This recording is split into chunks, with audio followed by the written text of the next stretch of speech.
Հրապարակը գրում է. հոկտեմբերի 18-ին իշխանական լրատվամիջոցում հրապարակվեց Նաթան արքեպիսկոպոսի և կաթողիկոսի նախկին գավազանագիր աղա Նաբեղա Երնջակյանի խոսակցության գաղտնալսումը, որտեղ նա բողոքում է, թե Գարեգին II-ն իրեն ստիպել է մասնակցել հակաիշխանական ցույցերին։ Անմիջապես վարույթ հարուցվեց հավաքի մասնակցելուն հարկադրելու հոդվածով, բայց պարզվում է, որ ձայնագրության իսկությունը հնարավոր չէ ստուգել, պարզ չէ, թե ինչպես է այն հայտնվել համացանցում։ Թերթի տեղեկություններով իշխանությունը բարձրաստիճան գրեթե բոլոր հոգևորականներին է գաղտնալսել, բոլորի դեմ կոմպրոմատներ ունի։ Իսկ թե ինչու հենց Նաթան Սրբազանի զրույցը հանրայնացրեց, պարզվում է դա էլ է մտածված։ Նա Մայր Աթոռի արտաքին հարաբերությունների եւ արարողակարգի բաժնի տնօրենն է, պատկերավոր ասած եկեղեցու արտգործնախարարը, որը մնացյալ եկեղեցիների հետ կապերն է իրականացնում։ Կարող է դիմել աշխարհի տարբեր եկեղեցիներին դիցուկ, եթե վեհափառին կալանավորեն եւ այլն։ Նրան փորձում են արանքից հանել, որ միջազգային աղմուկ չբարձրանա։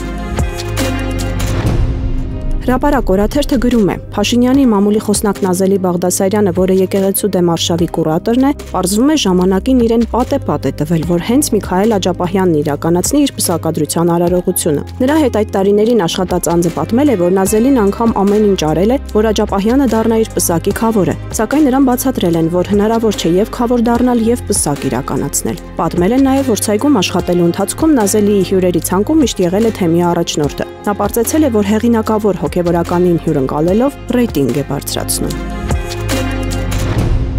Ժողովրդի լավատեղյակ աղբյուրները փոխանցել են, որ Մանկավարժական համալսարանի արդեն նախկին ռեկտոր Սրբուհի Գևորգյանի ձերբակալությունից մոտ 2 օր առաջ հակակոռուպցիոն կոմիտեի ներկայացուցիչները նաև ԿԳՄՍ նախարարություն են այցելել։ Այնտեղ ինչ-որ փաստաթղթի տակ եղել է Ժաննա Անդրեասյանի ստորագրությունը։ Վերջինս խոճապի է մատնվել։ Իսկ արդեն 2 օր անց Անդրեասյանի ամենամտերիմ ընկերուհի Սրբուհի Գևորգյանին հակակոռուպցիոն կոմիտեն ձերբակալում է, ինչից հետո գրավի դիմաց նրա նկատմամբ տնային կալանք խափանման միջոցն է կիրառվում։ Ժողովուրդը տեղեկություն է ստացել, ըստ որի կոռուպցիայի կանխարգելման հանձնաժողովում ՀՀ մարդու իրավունքների պաշտպան Անահիտ Մանասյանի վերաբերյալ ընթացքի մեջ է որոշակի վարույթ։ Կոռուպցիայի կանխարգելման հանձնաժողովից տեղեկացրել են, որ հանձնաժողովը քաղաքացու դիմումի հիման վրա 2025 թվականի սեպտեմբերի 30-ի որոշմամբ մարդու իրավունքների պաշտպանի նկատմամբ վարքագծի կանոնների առերևույթ խախտման հիմքով հարուցել է վարույթ, որը գտնվում է ընթացքի փուլում։ Միաժամանակ հաշվի առնելով, որ վարույթը ներառում է մասնավոր անձանց անձնական կյանքին վերաբերող գաղտնի եւ զգայուն տվյալներ, մանրամասներ վարույթի իրականացման ընթացիկ փուլում չեն կարող տրամադրվել։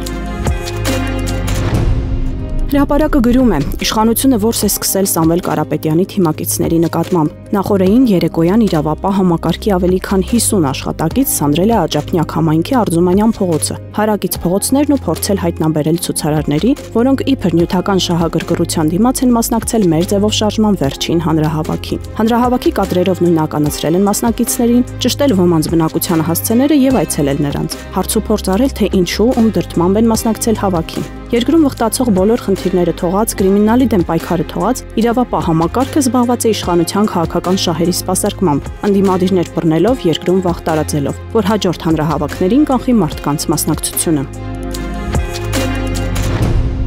Հրապարակը գրում է. Վարդանիկ օպերացիան հերթական անգամ ի ցույց է դրել ուժայինների, մասնավորապես ոստիկանության ոչ պրոֆեսիոնալիզմը։ Որոշ տեղեկություններով Նիկոլ Փաշինյանը հերթական անգամ ցնցումների մեջ է ընկել, տեսնելով Գյումրու կադրերը, որտեղ հարյուրավոր ոստիկաններից մի քանի ժամ է պահանջվել մի Վարդան Ղուկասյան ձերբակալելու համար, մինչդեռ ըստ նրա 20-ից 30 պրոֆեսիոնալը կարող էին գործը գլուխ բերել։ Թերթի աղբյուրը տեղեկացրել է, որ չնայած հրապարակում հավաքված մարդկանց քանակը չի ավելացել, բայց իրավապահները հապաղել են։ Վերջին 1 ամսվա ընթացքում սա ՆԳՆ ղեկավարության երկրորդ լուրջ բացթողումն է, ըստ թերթի աղբյուրի, եւ համակարգում չեն բացառում, որ Արփինե Սարգսյանին հեռացնելու հարցն արդեն հասունացել է, չնայած նրա արտաքին հովանավորներին։